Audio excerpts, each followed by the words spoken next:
چچی کے سوا مجھے کسی کا آسرا نہیں تھا، لیکن شاہ میر کی وجہ سے انہوں نے ایک پل بھی مجھے اپنے گھر میں رکنے نہ دیا۔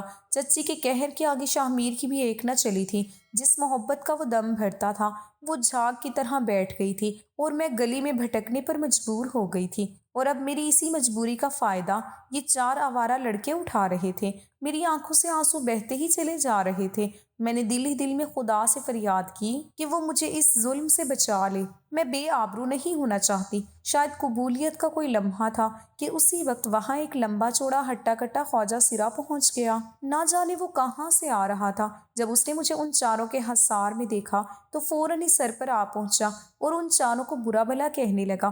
ان چاروں نے جب اس خواجہ سرا کو دیکھا تو غصے میں کہنے لگے، تو یہاں سے دفع ہو جا، تیرا یہاں کوئی کام نہیں ہے۔ اس خواجہ سرا نے زور زور سے تالیاں بجانا شروع کی اور کہنے لگا، اگر تم لوگوں نے اس لڑکی کو نہیں چھوڑا تو میں یہاں اتنا رش جمع کر لوں گی کہ تم لوگ پتھروں سے ہی مر جاؤ گے۔ میری تالیوں میں اتنا ہی دم ہے کہ لوگ اپنی رضائیاں چھوڑ کر گھروں سے باہر نکل آئیں گے۔ سناٹے میں اس کی تالیاں زور و شور سے گونج رہی تھیں۔ وہ سب لڑکے سوکھے پتھر کی طرح کانپ رہے تھے۔ چاروں لڑکے اس لمبے چوڑے خواجہ سرا سے خوف زدہ ہو گئے تھے۔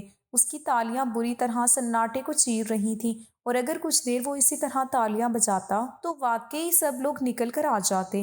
اسی لیے جب ان لڑکوں کو لگا کہ وہ خواجہ سرا پیچھے نہیں ہٹے گا بلکہ لوگوں کو جمع کر کے ہی دم لے گا، بیچارے مجھے چھوڑ کر وہاں سے فرار ہو گئے تھے اور میں بے دم ہو کر زمین پر گر پڑی۔ وہ خواجہ سرا آگے بڑھا، اس نے میری چادر اٹھا کر میرے وجود پر ڈالی اور مجھے اپنا سہارا دے کر کھڑا کیا اور بہت محبت سے کہنے لگا، بیٹی تیرا گھر کہاں ہے؟ مجھے بتا، میں تجھے خود حفاظت سے چھوڑ کر آتی ہوں۔ اس خواجہ سرا کے لفظوں نے مجھے رونے پر مجبور کر دیا تھا۔ میں نے روتے ہوئے اسے بتایا کہ میرا تو کوئی گھر نہیں، میرا کوئی نہیں ہے، میں تنہا ہوں، تبھی تو آدھی رات کو راستے پر ہوں، میں کہاں جاؤں گی؟ کب تک اپنی عزت بچاؤں گی؟ یہ لٹیرے مجھے جینے نہیں دیں گے، ہم جیسی یتیم لڑکیوں کا کوئی نہیں ہوتا۔ وہ خواجہ سرا میری باتوں کا پورا مطلب تو نہ سمجھ پایا تھا، لیکن اتنا ضرور جان گیا تھا کہ میں بے سہارا ہوں۔ اس نے مجھے سہارا دیا اور اپنے ساتھ لے کر چل پڑا۔ کچھ ہی دیر بعد ہم ایک چھوٹے سے گھر کے اندر تھے جو اس خواجہ سرا کا تھا۔ اس نے میرے سر پر ہاتھ رکھا اور کہنے لگا، آج سے تو میری چھوٹی بہن ہے، میرے ہوتے ہوئے تجھ پر کوئی بری نظر نہیں ڈالے گا۔ میں بے اختیار ہی اسے دیکھنے لگی تھی۔ مجھے تو میرے سگے رشتوں نے جھٹلا دیا تھا۔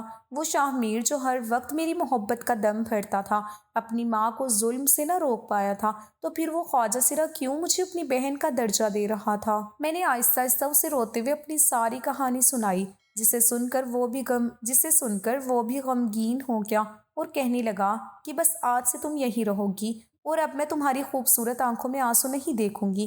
اس دن کے بعد سے میرا ٹھکانہ اس خواجہ سرا کا گھر بن گیا۔ اس نے مجھے صرف چھوٹی بہن کہا ہی نہیں تھا، بلکہ جو عزت اور محبت مجھے دی تھی وہ بھی بالکل چھوٹی بہنوں والی ہی تھی۔ میں بھی اسے باجی کہنے لگی تھی۔ جب بھی میں اسے دیکھتی تو مجھے اپنے چچا چچی کی بے اختیار یاد آ جاتی، جنہوں نے اپنے ہونے کے باوجود مجھے پرایا کر دیا تھا۔ میرا قصور کیا تھا؟ صرف یہی نہ کہ ان کا بیٹا خود ہی مجھ سے محبت کرنے لگ گیا تھا۔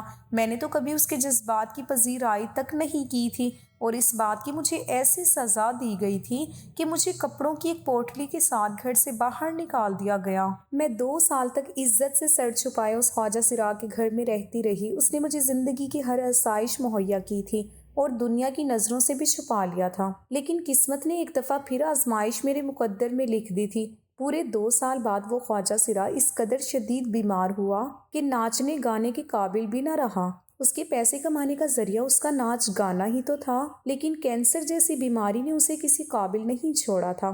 آہستہ آہستہ ہمارے گھر کھانے کے فاقے پڑ گئے تھے۔ اکثر اس کی آنکھوں میں آنسو آ جاتے اور وہ میرے آگے ہاتھ جوڑ کر کہتا کہ تو میری چھوٹی بہن ہے اور مجھے افسوس ہے کہ میں تجھے 2 وقت کا کھانا بھی نہیں دے پاتی۔ اس کی بات پر میرا دل کٹنے لگا تھا۔ کبھی کبھی وہ خواجہ سرا ہمت کر کے کسی شادی میں چلا جاتا تو تھوڑے بہت پیسے لے کر آ جایا کرتا اور پھر ہم اسی پیسے سے گزارا کرتے، لیکن جب حالات بہت زیادہ تنگ ہوئے تو میں نے اس خواجہ سرا سے کہا کہ وہ مجھے بھی اپنے جیسا حلیہ دے دے، اس کے ساتھ میں شادی میں جاؤں گی، وہ میرے ساتھ ہوگا تو مجھے ہمت رہے گی کہ میں کسی خواجہ سرا کی ہی ناچ گا کر پیسے کما لوں گی۔ 2 سال اس خواجہ سرا کے ساتھ دن رات گزارنے کے بعد مجھے اس کے طور طریقے بھی آ گئے تھے، اس لیے میرے لیے خواجہ سرا بننا زیادہ مشکل نہیں تھا، اور یہی ایک کام تھا جو میں کر سکتی تھی، کیونکہ میرے پاس نہ ہی تعلیم تھی اور نہ ہی کوئی ہنر، اور میں دنیا کی نظروں میں ایک لڑکی کے روپ میں آنا بھی نہیں چاہتی تھی۔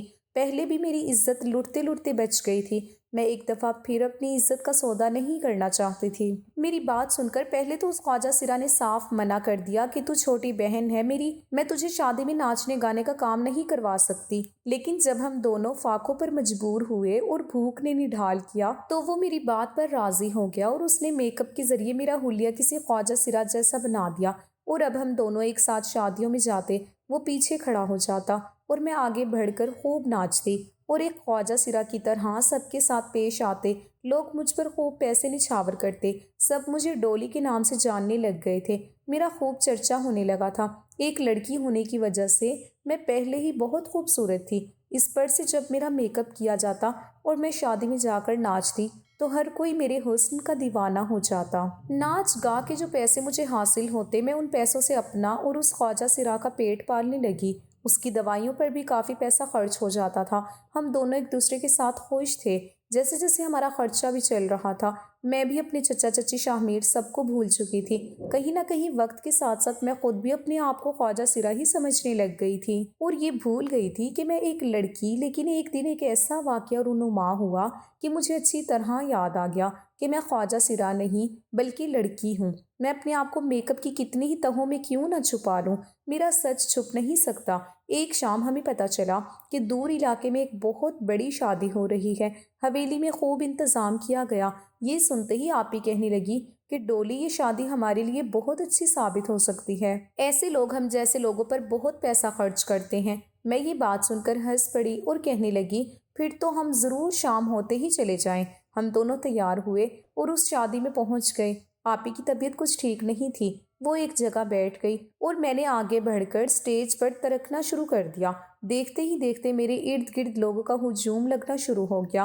لوگ مجھ پر دھڑا دھڑ پیسے لٹا رہے تھے اور میں ناچنے کے ساتھ ساتھ ان پیسوں کو جمع کرنے کا بھی کام کر رہی تھی۔ وہاں کچھ اور رقص کرنے والی عورتیں بھی موجود تھیں۔ ایک عجیب سا ماحول بنا ہوا تھا، مجھے خود اپنا بھی ہوش نہیں تھا، اور اسی دوران کسی نے میرا ہاتھ پکڑ کر مجھے کھینچا تھا۔ شور شرابے میں مجھے کچھ بھی سمجھ نہ آیا اور میں خود کو سنبھال نہ سکی اور کھینچتی ہی چلی گئی۔ کوئی مجھے تیزی سے پکڑ کر حویلی کے اندر لے گیا، اور جو میں نے اندر جا کر اس شخص کا چہرہ دیکھا تو مجھے یاد آ گیا کہ وہ اس حویلی کا مالک تھا، اسی کے گھر کی شادی تھی، اور نہ جانے کیوں وہ مجھے اندر گھسیٹتا ہوا لے آیا تھا۔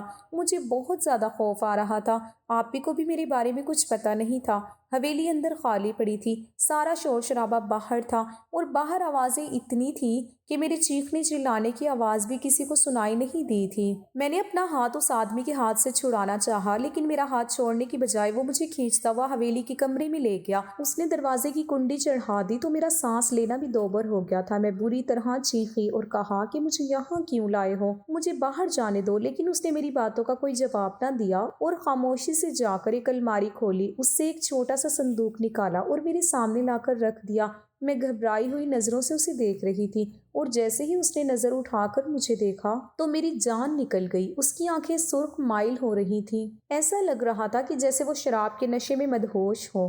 بے اختیار ہی مجھے آپی کا خیال آنے لگا۔ پتہ نہیں انہوں نے مجھے حویلی کے اندر آتے دیکھا بھی تھا یا نہیں۔ میں نے اپنی پوری ہمت جمع کی اور اس آدمی سے سختی سے کہا کہ مجھے جانے دیں، میرے ساتھ اگر کوئی زور زبردستی کی تو اچھا نہیں ہوگا۔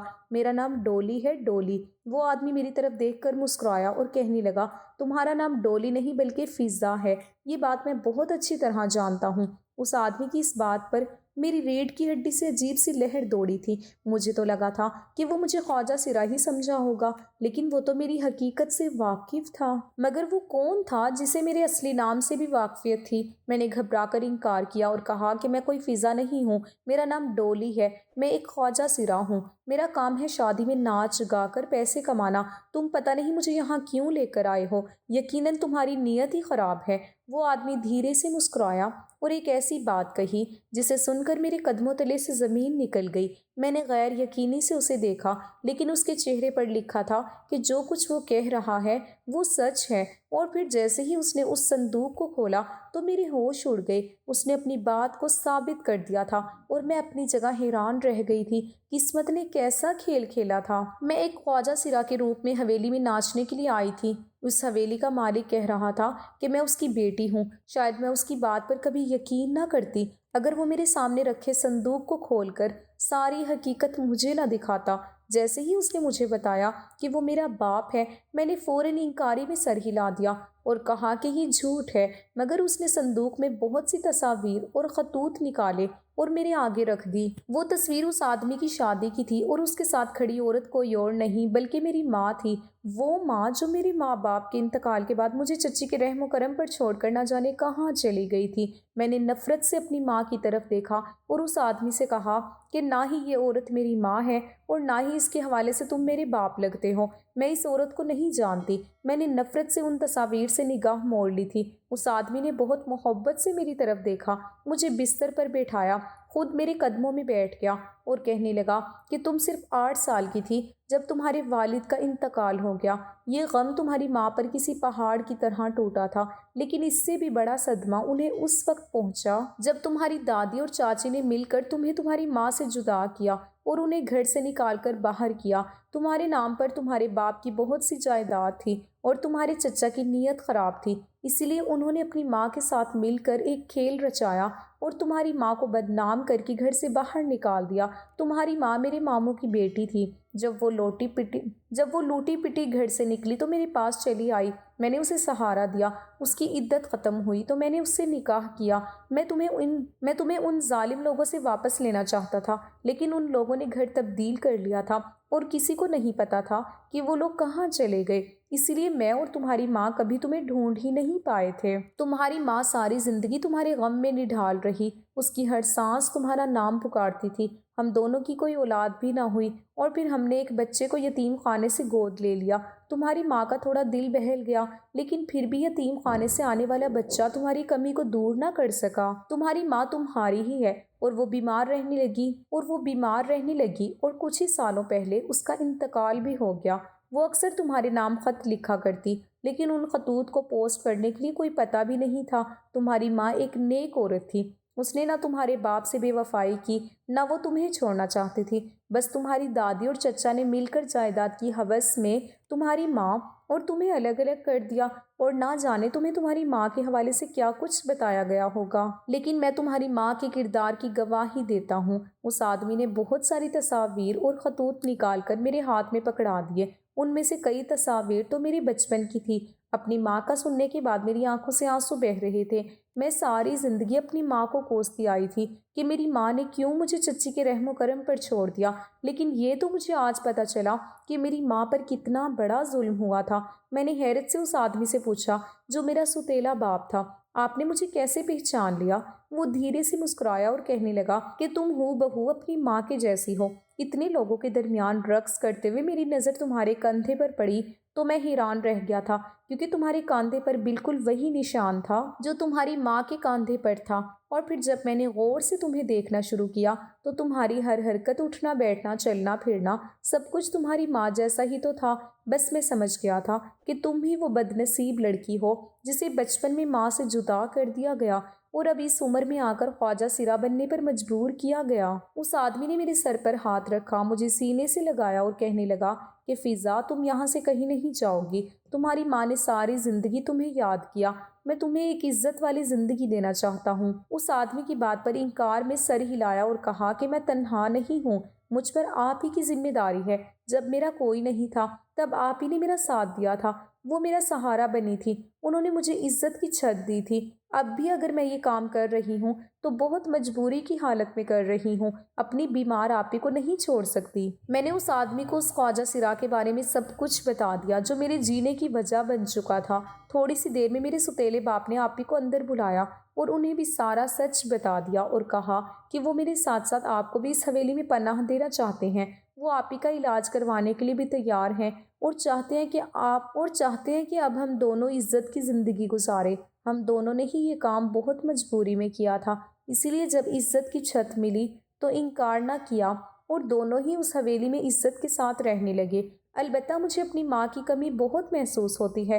مجھے اس بات کا افسوس ہے کہ ان کی زندگی میں کیوں ان سے مل نہیں سکی، کیوں میں نے کبھی یہ جاننے کی کوشش بھی نہ کی کہ میری ماں کہاں ہے، وہ مجھے چھوڑ کر کیوں گئی تھی؟ میرے ستیلے باپ نے واقعی باپ ہونے کا فرض نبھایا تھا، مجھے میری شناخت واپس لوٹا دی تھی۔ آج میں ایک عزت دار زندگی گزار رہی ہوں۔ کبھی کبھی مجھے لگتا ہے کہ یہ سب آپ ہی کی دعاؤں کا نتیجہ ہے، کیونکہ وہ اکثر ہی مجھے دعا دیتی تھی کہ میں ایک عزت دار زندگی گزاروں اور اپنی زندگی میں خوش رہوں۔ وہ ایک خواجہ سرا تھی اور ان کی دعا میں بہت طاقت تھی۔ آپ ہی کا علاج ہو رہا تھا۔ ہم دونوں ہی آج ایک بہتر زندگی گزار رہی ہیں۔ سب کچھ بہتر ہو چکا ہے، بس اگر کہیں کوئی کسک ہے تو وہ اپنے سگے رشتوں سے ملنے والے دھوکے کی ہے۔ ہماری ویڈیو اگر آپ کو پسند آئی ہے تو ضرور اسے لائک کیجیے، اپنی رائے دینا چاہیں تو کمنٹس کیجیے، اچھی لگے تو شیئر کیجیے۔ اس کے ساتھ ساتھ اگر آپ نے ہمارا چینل سبسکرائب نہیں کیا تو ضرور کیجیے اور بیل آئیکن پر لازمی کلک کیجیے تاکہ ہماری ہر آنے والی ویڈیو آپ تک بر وقت پہنچ سکے۔